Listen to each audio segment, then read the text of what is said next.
Hi everyone, कैसे हो आप सभी लोग। आई होप आप लोग अच्छे होंगे। मैं हूं राहुल जेसवाल एंड स्वागत करता हूं आप सभी का एक बार फिर हमारे यूट्यूब चैनल JR ट्यूटोरियल्स में। फ्रेंड्स, आज अगेन आपके साथ एक मोस्ट इंपॉर्टेंट ज्योग्राफी का लेक्चर वीडियो लेकर आ चुका हूं दोस्तों, जिसमें आज के दिन हम लोग पढ़ने वाले हैं हमारे 9th स्टैंडर्ड के ज्योग्राफी सब्जेक्ट का चैप्टर नंबर 3 जो हमारा चल रहा था दोस्तों, जिसका नाम है एक्सोजेनेटिक प्रोसेस पार्ट 1। आज है इस चैप्टर का हम लोग लेकर आ गए हैं आखिरी लेक्चर, यानी कि lecture number 4। So finally friends, हमारा ये जो चैप्टर है एक्सोजेनेटिक प्रोसेस, ये हो जाएगा आज टोटली कंप्लीट। ठीक है दोस्तों, तो बस ध्यान से देखना, आखिर के कुछ टॉपिक्स बचे हुए हैं उसको हम लोग कंप्लीट कर देंगे। लेकिन स्टार्ट करने से पहले आपको बता दूं कि आप हमेशा प्लेलिस्ट हमारे चेक करते रहना, क्योंकि वहां पे हम लोग बाकी के जो चैप्टर्स है, जैसे कि आपको पता है कि हमने साइंस पूरा का पूरा, मैथ्स पूरा पहले ही कंप्लीट करके रखा है। आपके पूरे महाराष्ट्र बोर्ड को सिलेबस को पूरा चैप्टर्स के साथ कंप्लीट करके रखा है, तो प्लीज जाइए चेक कर सकते हो आप जाके। और हिस्ट्री, ज्योग्राफी, पॉलिटिकल साइंस जो है वो हम लोग कंटिन्यूअसली आपके लिए बना रहे हैं, वो भी आपको बहुत सारे चैप्टर्स पहले से ही देखने मिल जाएंगे। तो प्लीज जाइए, अच्छे से कंसेप्चुअल नॉलेज जितना हो सके पहले से क्लियर करके रख लीजिए। और साथ में आप अगर सपोर्ट करना चाहते हो तो JR talks and JR vlogs हमारे 2 और चैनल है, उसको भी आप सपोर्ट कर सकते हो, चैनल को सब्सक्राइब कर सकते हो। ठीक है, चलिए शुरुआत करते हैं। तो आपको याद दिला दो कि जस्ट इसके पहले का जो लेक्चर था, लेक्चर नंबर 3, उसमें हमने देखा था दोस्तों कि ये जो चैप्टर है मैकेनिकल वेदरिंग से स्टार्ट किया था हमने। तो मैकेनिकल वेदरिंग क्या होता है तो आपको एक्सप्लेन कर दिया था। फिर हमने देखा था एक और टाइप का वेदरिंग जिसको बोलते हैं केमिकल वेदरिंग, कि केमिकल से कैसे रॉक्स जो होते हैं वो टूट के बिखरते हैं, और क्या केमिकल रिएक्शन अंदर ही अंदर होता है जिसके वजह से जो पत्थर होते हैं, चट्टान जो होते हैं, वो टूट टूट के बिखर जाते हैं और छोटे छोटे पार्टिकल्स में कन्वर्ट हो जाते हैं। और आज फाइनली एक और सबसे मोस्ट इंपॉर्टेंट वेदरिंग हम लोग को पढ़ना है, जो कि है बायोलॉजिकल वेदरिंग। ठीक है, तो हेडिंग डाल देते हैं, बायोलॉजिकल वेदरिंग। अब ये जो बायोलॉजिकल वेदरिंग है, ये एग्जैक्टली होता क्या है, इसको थोड़ा सा हम डिस्कस करेंगे और इसके बारे में पूरा डिटेल जानेंगे। ठीक है, तो बायोलॉजिकल वेदरिंग नाम से ही आपको थोड़ा पता चल जाएगा। बायोलॉजिकल का मतलब होता है कुछ ऐसे जीव जंतु होंगे जो कहीं ना कहीं इस वेदरिंग को अंजाम देते होंगे। अब वो जीव जंतु क्या हो सकते हैं, जैसे कि एग्जांपल के तौर पे बात करूं, अगर जो पहाड़ होते हैं, जो रॉक्स होते हैं, जो चट्टान होते हैं, उसमें कहीं ना कहीं आसपास आपने देखा होगा तो कभी आपको देखने मिलेंगे कि छोटे छोटे प्लांट्स वहां पे उग जाते हैं। कभी कभी छोटे छोटे वीड्स जो होते हैं, वीड्स मतलब क्या होते हैं, छोटे छोटे घास फूस होते हैं ना, अलग अलग जहरीले घास, जहरीले मतलब जहरीले नहीं बोलूंगा, लेकिन वो जंगली घास वगैरह जो हम लोग बोलते हैं ना, छोटे छोटे पेड़ पौधे उग जाते हैं उसके ऊपर। कुछ वहां पे इंसेक्ट्स हो सकते हैं छोटे छोटे, कुछ रेंगने वाले वॉर्म्स हो सकते हैं, कुछ ऑर्गेनिज्म, माइक्रो ऑर्गेनिज्म जो है वो हो सकते हैं, यानी इतने सारे जीव जंतु वहां पे प्रेजेंट हो सकते हैं, एक्सेट्रा कर देता हूं। बहुत सारे ऐसे अलग अलग चीजें होती है किधर पे, रॉक्स में। तो जब वो वहां पे ग्रो करते हैं तो इनका मूवमेंट कंटिन्यूअसली होता है। जैसे कि एग्जांपल के तौर पे बात करूं कि अगर कोई चट्टान के ऊपर प्लांट्स ग्रो कर रहे हैं तो उसके जो रूट्स होंगे वो रूट्स कहां जाएंगे, चट्टान के अंदर कहीं ना कहीं पेनिट्रेट करेंगे।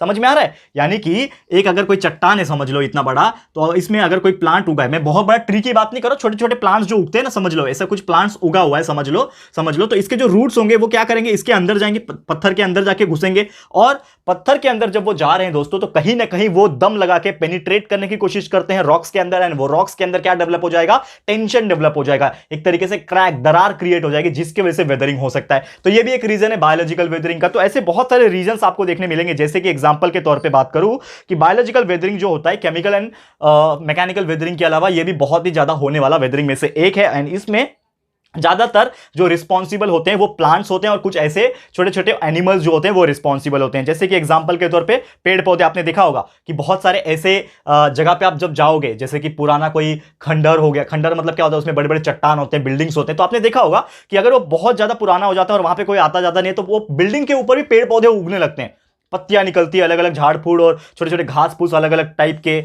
मॉस बोलते हैं, एल्गी होते हैं, काई बोलते हैं ना, एल्गी। ठीक है ना, एल्गी ये सबसे इंपॉर्टेंट चीज है, एल्गी उसमें उगने लगता है। ठीक है ना, छोटे छोटे फंगस उगने लगते हैं, मॉस उगने लगते हैं। तो ये जब चीजें हैं, जब अंदर के अंदर जाएंगे तो कहीं ना कहीं उस चट्टान को, उस चीज को खोखला बना देगा अंदर से, क्योंकि उसके जो भी इंग्रेडिएंट्स रहेंगे उसको वो एब्जॉर्ब कर लेते हैं, और साथ ही में अंदर के रूट्स को जब अप्लाई करते हैं तो धीरे धीरे वो क्या हो जाता है, अंदर से कमजोर पड़ने लगता है और वो टूटने लगता है, बिखरने लगता है। ठीक है, ब्रेकिंग डाउन होने लगता है। कुछ ऐसे एंट होते हैं, पता है ये चींटियां, एंट्स होते हैं। आपको पता है कि कभी भी अगर कोई खाली जमीन उनको मिलता है या फिर कोई चट्टान मिलता है तो उनके अंदर वो घुस घुस के अपना घर बनाने लगती हैं। तो एंट्स अपना हैंड हिल बनाती है। चूहे होते हैं, रैट्स होते हैं, माइस होते हैं, रैबिट्स होते हैं, वॉर्म्स होते हैं, छोटे छोटे, ठीक है ना, कीड़े मकोड़े जो होते हैं रेंगने वाले, ये सब चीज उसके अंदर घुस घुस के क्या करते हैं, खड्डा कर देते हैं, यानी बरोइंग करते हैं ना, इसको घुस घुस के पूरा खड्डा कर देते हैं, बरो करने लगते हैं, घुस घुस के बिल बनाने लगते हैं। आपने देखा ना सांप कैसे बिल बना के रहता है, उसी हिसाब से यानी बहुत सारे जो माइक्रो ऑर्गेनिजम्स और छोटे छोटे ऑर्गेनिजम्स, रैट्स, माइस और रैबिट जैसे एनिमल्स क्या करते हैं, उस पर्टिकुलर जगह में अंदर घुस घुस के बिल बना देते हैं और वहां के अंदर जो है वो रहना शुरू कर देते हैं, बरोइंग करने लगते हैं। धीरे धीरे इस चीज की वजह से क्या होने लगता है दोस्तों, वेदरिंग होने लगता है, यानी कि जो चट्टानें होती है, जो पर्टिकुलर एरिया जो होता है वो क्या होने लगता है दोस्तों, वेदरिंग होने लगता है। यानी कि वो टूट के बिखरने लगता है, वेदरिंग होने लग जाता है। एंड जब ये प्रोसेस होता है तो बहुत सारी ऐसी चीजें होती है, एल्गी, मॉस, लाइकन्स भी एक चीज होता है, बहुत मोस्ट इंपॉर्टेंट चीज। लाइकन्स क्या होता है? It is a mixture of algae and fungi. आपने बायोलॉजी में पढ़ा होगा। लाइकन्स क्या होता है?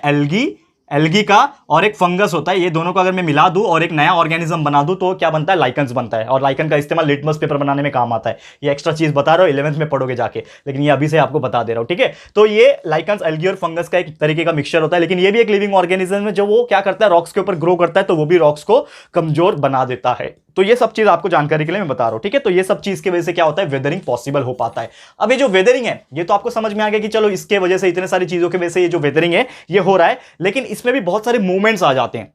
तो अभी हमारा जो अगला टॉपिक है वो है मास मूवमेंट, यानी कि एक तरीके से जो जमीनें होती है, जो सरक जाती है, रॉक्स जो होते हैं वो टूट के बिखरते हैं, तो उसमें मूवमेंट कैसा होता है, उस चीज को बोलते हैं मास मूवमेंट। तो ये मास मूवमेंट क्या होता है इसको समझ लेते हैं, और उसके अंदर दो टाइप के मास मूवमेंट है, रैपिड वाला और स्लो वाला। इसको समझ लेंगे, फिर ये चैप्टर जो है कंप्लीट हो जाएगा। तो थोड़ा सा ध्यान लगा के देख लो, ये पूरा का पूरा चैप्टर हमारा आज के दिन ही हम लोग इसको कंप्लीट कर देंगे। बहुत ही मजेदार चीज है, थोड़ा सा पेशेंस रखोगे और ध्यान लगाओगे तो हर चीज आपको क्लियर हो जाएगा, ठीक है। चलिए देखते हैं इसको। सॉरी, हाँ चलो स्टार्ट करते हैं हमारा mass movement topic. Mass movement क्या होता है इसको हम लोग देखते हैं।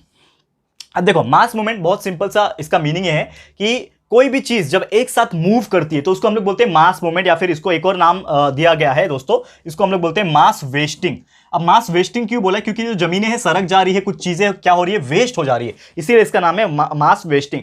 तो बहुत सारे जो वेदर्ड रॉक होते हैं, वेदर्ड रॉक मतलब क्या होता है कि जो टूट टूट के बिखरे हुए जो रॉक्स होते हैं वो एंड टू एंड कहां आते हैं? जमीन के ऊपर ही आते हैं। क्योंकि समझ लो कि एक बहुत बड़ा पहाड़ है, समझ लो, ठीक है ना, मैं एक ही बना रहा हूं, ऐसे बहुत सारे पहाड़ एक साथ रहते हैं। तो जब इसके अंदर से जब ये टूट टूट के चट्टान जब गिरेंगे तो चट्टान कहां जमा होगा? इधर ही जमा होता है। आपने देखा होगा कि बहुत सारे ऐसे पहाड़ के आसपास कोने के अंदर और उसके जमीन के लेवल के अंदर, ये पर्टिकुलर इलाके में, इतने पर्टिकुलर इलाके में बहुत ज्यादा भुरभुरी मिट्टी मतलब जो टूट टूट के बिखर के टुकड़े टुकड़े गिरते हैं ना, वो नीचे की तरफ ज्यादा जमा होना दिखाई देती है आपको। तो वो जो नीचे दिखाई देता है, इसीलिए हमारा पहाड़ जो होता है ना वो स्लोपी होता है। पहाड़ स्लोप में क्यों होता है? हमेशा हम पहाड़ को जब सीनरी में बनाते हैं या फिर कहीं भी ओरिजिनल देखते हैं तो पहाड़ हमेशा ऐसा क्यों होता है? वो कभी ऐसा क्यों नहीं होता है? कभी नोटिस किया है पहाड़ कभी ऐसा रेक्टेंगल शेप में देखा है आपने? क्यों? क्योंकि यार ये टूट टूट के जब गिरता है तो वो एक ट्रायंगुलर शेप में गिरेगा ना, तभी तो वो नीचे आएगा। तो इस हिसाब से उसका शेप जो है वो कंटिन्यूअसली क्या हो जाता है? चेंज होने लगता है। तो ये जो मूवमेंट हो रहा है, यही चीज क्या होता है? मास मूवमेंट होता है। जो कंटिन्यूअसली वेदरिंग जो हो रहा है रॉक्स का, वो टूट टूट के नीचे की तरफ आ रहा है। ये क्यों आ रहा है? Because of the gravity. आप सभी को पता है दोस्तों कि कोई भी चीज जब टूट के नीचे गिरेगी, मतलब टूटेगी, तो ऑब्वियसली वो नीचे की तरफ ही आएगी। क्यों? क्योंकि ग्रेविटी जो हमारे पृथ्वी के ऊपर है वो उसको नीचे की तरफ खींचेगा ना, ऊपर की तरफ तो जाएगा नहीं, आसमान की तरफ। तो सीधी सी बात है कि वो सबसे पहले नीचे की तरफ आएगा। और इसीलिए हमारे जो पहाड़ होते हैं उसके जो स्लोप्स होते हैं वो क्या होते हैं? जेंटल स्लोप्स होते हैं। जेंटल स्लोप मतलब एकदम ढलान बोलते हैं ना, ढलान। तो उस हिसाब से वो ढलान में होती है, स्लोप्स में, पैटर्न में होती है, और इसीलिए कोनिकल शेप बन जाता है। कोनिकल मतलब आइसक्रीम का कोन कैसा शेप रहता है, इसी प्रकार इसका जो शेप है पहाड़ों का या फिर चट्टानों का, वैसा जो शेप है वो हो जाता है। धीरे धीरे ये जो टुकड़े हुए रॉक्स के टुकड़े, वेदर पार्टिकल्स जो होते हैं, वो धीरे धीरे ग्रेविटी की वजह से जमा हो जाते हैं और इस पर्टिकुलर रीजन में पूरा जमा होने लगते हैं एंड धीरे धीरे वहीं पे प्रेजेंट होते हैं। और यही चीज को हम लोग क्या बोलते हैं दोस्तों? मास मूवमेंट बोलते हैं। क्या बोलते हैं? ये पूरे प्रोसेस का जो मूवमेंट हुआ इसी को हम लोग मास मूवमेंट बोलते हैं। और मास मूवमेंट जो होता है वो दो तरीके से हो सकता है अकॉर्डिंग टू द स्पीड। यानी कि मास मूवमेंट दो टाइप में होता है। एक तो मास मूवमेंट होता है कि बहुत ही फटाफट हो गया, एकदम फास्ट हो गया, रैपिड हो गया। तो पहला जो मास मूवमेंट है वो है रैपिड मास मूवमेंट। और एक ऐसा मास मूवमेंट होता है जो थोड़ा स्लो होता है, आराम से होता है, उसको हम लोग बोलते हैं स्लो मास मूवमेंट। तो ये दोनों टाइप का जो मास मूवमेंट है ये हम लोग देखेंगे लाइन से, ठीक है। तो पहला मास मूवमेंट हमने समझ लिया क्या होता है मास मूवमेंट। लेकिन अभी मास मूवमेंट में भी दो प्रकार होता है, एक होता है रैपिड मास मूवमेंट, एक होता है स्लोअर मास मूवमेंट। तो ये दोनों क्या है इसको थोड़ा सा हम समझने की कोशिश करेंगे। तो सबसे पहले इस पर्टिकुलर चीज को मैं रफ कर लेता हूं, फिर हम लोग यहां पे नया हेडिंग डालेंगे। सबसे पहले रैपिड मास मूवमेंट, ठीक है, ध्यान से समझ लेना। देखो ये टॉपिक हो जाएगा तो हमारा चैप्टर भी कंप्लीट हो जाएगा, ठीक है ना। फटाफट से देख लो। तो सबसे पहला जो है दोस्तों वो है रैपिड मास मूवमेंट। क्या होता है रैपिड मास मूवमेंट? इसको हम लोग समझने की कोशिश करते हैं। रैपिड मास मूवमेंट, ओके, देखते हैं ये रैपिड मास मूवमेंट क्या है। तो देखो रैपिड मास मूवमेंट नाम से थोड़ा बहुत तो आइडिया मिल गया होगा कि ये जो मास मूवमेंट है वो थोड़ा सा फास्ट हो रहा है, रैपिड हो रहा है। रैपिड का मतलब होता है फास्ट होना, ठीक है। तो यहां पे बेसिकली क्या होता है कि जो रॉक होते हैं, रॉक फॉल्स आपने देखे होंगे, देखा होगा, यानी कि कभी कभी आप ऐसी पहाड़ी वाले इलाके से गुजर रहे हो तो आपने नाम सुना होगा कि कभी बड़े बड़े चट्टान जो है पत्थर पहाड़ों से अपने आप टूट के रोड के ऊपर गिर गए, क्योंकि उसके साइड में रोड जाते हैं ना, पूरे गोल गोल घूम के। देखा होगा आपने बहुत सारे। यहाँ पे जैसे मैं जहां पे रहता हूँ पालघर डिस्ट्रिक्ट में, वहां पे एक जवाहर करके इलाका, यानी कि लगभग 50-60 किलोमीटर दूर है, तो वहां पे पूरा घाट एरिया है। तो घाट एरिया में आप जब जाते हो, आप में भी बहुत सारे ऐसे लोग होंगे जो घाट रीजन, पहाड़ों के आसपास के रीजन से बिलोंग करते होंगे, ठीक है ना। तो ये एक हमेशा डर लगा रहता है कि वो चट्टान टूट के ना गिरे, तो उसको हम लोग बोलते हैं रॉकफॉल। तो रॉकफॉल जो होता है वो आराम से होता है कि फास्ट हो जाता है। रॉकफॉल यानी कि अगर कोई चट्टान का टुकड़ा नीचे तब टूट के गिरेगा तो वो स्लो होगा कि फास्ट होगा, ऑब्वियसली बहुत ही फास्ट नीचे गिरेगा। रॉकफॉल हो गया। लैंड स्लाइड हो गया, यानी कि जब जमीन सरकती है, आप कौन सी जमीन की मैं बात कर रहा हूं, ये जमीन नहीं सरकती है, पहाड़ों वाली जो जमीन होती है, पहाड़ के जो ये होते हैं, तो लैंड स्लाइड हो जाता है। आपने देखा होगा लैंड स्लाइड के तो बहुत किस्से सुनने में आते हैं बारिश के टाइम। जब भी हम लोग पहाड़ के रास्ते से जाते हैं रोड के ऊपर, तो हमेशा कुछ मलबा जो होता है, मलबा मतलब पहाड़ के जो स्लोप्स होते हैं ना, जैसे कि मैंने आपको बताया था, समझ लो एक पहाड़ है, तो पहाड़ के से कुछ ऐसा चट्टान और मिट्टी सरक के नीचे गिर जाती है, और समझ लो यहाँ पे रोड है, ये पूरा रोड गया हुआ है, ठीक है ना, समझ लो ये रोड है ना, तो रोड के आसपास ये पूरा जो कचरा है, यानी कि जो मिट्टी का मलबा है ना, वो पूरा ब्लॉक कर देता है रोड को। इमेजिन कर पा रहे हो? तो उसी प्रकार उस चीज को लैंडस्लाइड बोलते हैं। फिर इसके अलावा बात करें तो ऐसे बहुत सारी चीज डे टू डे लाइफ में होती रहती है, और यही चीज को कंसीडर किया जाता है रैपिड मास मूवमेंट में। और इसमें क्या होता है कि बहुत ज्यादा thick layer of weathered material, weathered material मतलब जो भी आपका चट्टान था या फिर उसके साथ में मिट्टी थी, अलग अलग चीजें थी, प्लांट्स के कुछ टुकड़े होंगे, कुछ यहाँ पे अलग अलग चीजें होंगी, ये सब मिला जुला के मिक्स होकर एक मिट्टी के फॉर्म में, जिसको मलबा बोलते हैं हिंदी में,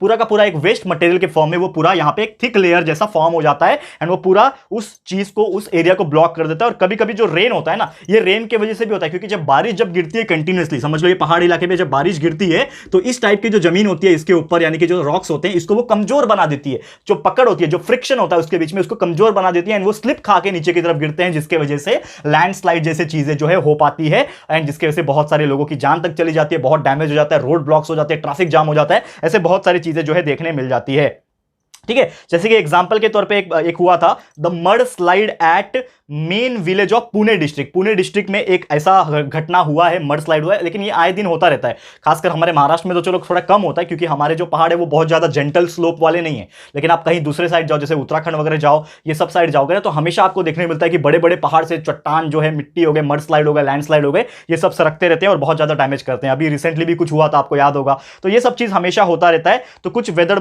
मटेरियल जो होते हैं ना, वो ऐसे होते हैं जो सड़क के नीचे की तरफ जमा हो जाते हैं, लेकिन कुछ ऐसे भी होते हैं जो एक जगह में ही अटक जाते हैं और अंदर की तरफ घुस जाते हैं, जिसको इन सीटू कहा जाता है। इन सीटू का मतलब होता है कि समझ लो कि कुछ मलबा है, यहाँ पे वेदर मटेरियल है, यानी रॉक्स के बहुत सारे मिट्टी के साथ मिक्सचर है, एक ही साथ जमा हो गया, लेकिन अभी वो सरकेगा नहीं, वो उसी के अंदर घुस के रह जाएगा, यानी दब जाएगा। जैसे अंदर ही अंदर संक हो जाना, अंदर ही अंदर सिंक हो जाना, सिंक हो जाना मतलब दब जाना, ठीक है ना। तो उस चीज को हम लोग बोलते हैं इन सीटू। क्या बोलते हैं दोस्तों? इन सीटू, यानी कि वो अंदर ही अंदर दब गया। और यही जो पूरा प्रोसेस है, इसको स्लंपिंग भी कहते हैं। ये पूरे प्रोसेस को क्या कहा जाता है दोस्तों? स्लंपिंग।